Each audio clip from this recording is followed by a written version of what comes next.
Hello, welcome to Alpengeist Fan 08. Today, I'll be ranking every coaster at Busch Gardens, Williamsburg. As you may know, Busch Gardens, Williamsburg is my home park. I've ridden all of these coasters several times. Before we get into this video, I'd like to give two shoutouts. The shoutouts are to Downhill Adrenaline and Will Mullen. Now, let's get into the list. Starting off the list, at number 8, we have GROVER'S Alpine Express, the park's Z-Air kiddie coaster. This is just your average kiddie coaster. While I prefer it to Coco Cruiser at Hershey Park, I'd still take the wooden Woodstock Expresses over this ride. But yeah, not much to say. It's a ride that young kids will get a kick out of.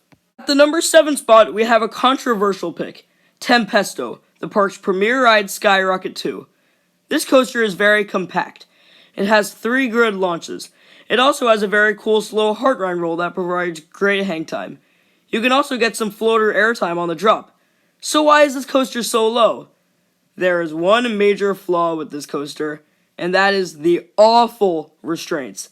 Not only are these some of the absolute worst restraints I've experienced, they are also the most pointless. Other Skyrocket 2s don't have these, so I don't understand why Premier Rides added these.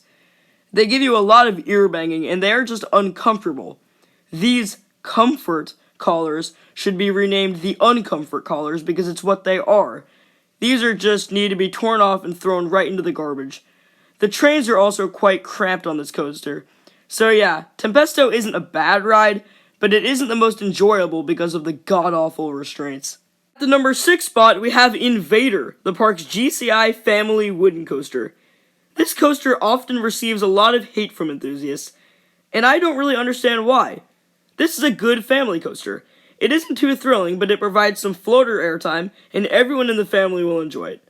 I think people should stop hating on this coaster because it's a good family coaster that is pretty fun. At the number 5 spot, we have VERBOLTEN, the park's Z-Air family multi-launch coaster. This coaster is actually pretty intense for being a family coaster.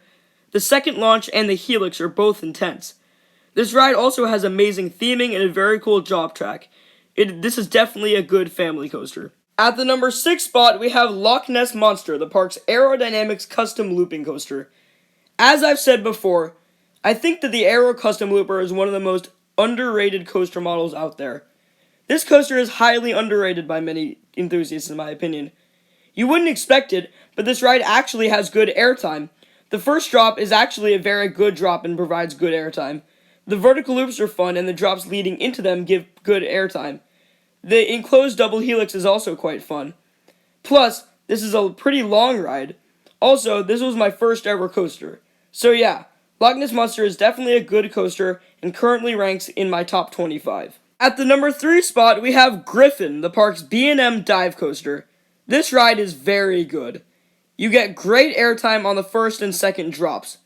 The hill leading into the splashdown and the hill leading into the final breaks also give good airtime.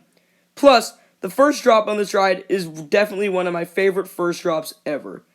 This ride is definitely great and is certainly better than the other B&M dive coaster I've ridden, Valraven. At the number 2 spot, we have Apollo's Chariot, the park's B&M hypercoaster. This coaster was the first ever B&M hypercoaster and is still likely one of the better ones. It provides a floater airtime filled layout while also providing some flowjector. The main reason I prefer this ride to Diamondback at Kings Island is because of the flowjector. The 3 flowjector moments are the first drop, the drop off the mid-course brake run, and the final hill. Those 3 moments are all good airtime moments. Plus, you get some good floater airtime as well. This was my first coaster over 200 feet and my first B&M coaster, so it provides some sentimental value as well. Plus, this coaster is in a great location. If you love floater airtime, you will probably love this coaster. And of course, at number 1, we have Alpengeist, the park's B&M invert. Now, I've already done a full review on this coaster, but I might as well give it some more praise. This was the coaster that got me into coasters. It was also my first inverted coaster. It is very intense, has some of my favorite inversions ever, has good theming, and is glossy smooth. This coaster receives a lot of hate. It doesn't deserve it at all.